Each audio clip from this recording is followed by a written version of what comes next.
When you graduate from college, you're probably going to be working for the next 40, 50 years at least. Now the question is that will you always be working in India, or do you actually have global aspirations to work anywhere in the world?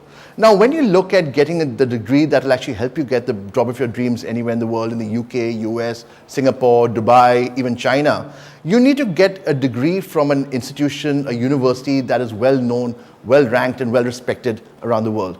Unfortunately, most Indian institutions are not well known around the world. They don't even come in the top 100 rankings.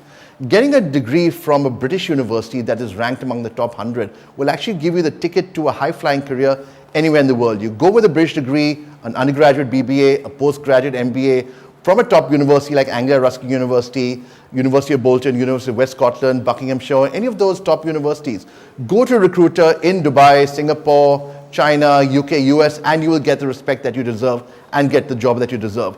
Look at a global career, look at a high-flying career. Don't be limited to India. Go out there and conquer the world.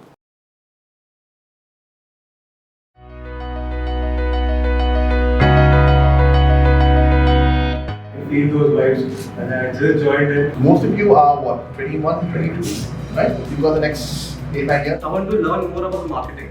Be honest with your clients, because when you're honest to them and something goes wrong tomorrow, they know who to trust. We sell every moment, and hence sales become the most important part of our life. Whenever we are talking to each other, generally we are selling or buying thoughts. I'm sure you wouldn't have looked at sale from that perspective.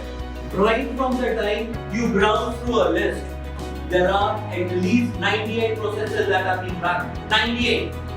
Out of which around 30 are human processes. What are you willing to do to get there?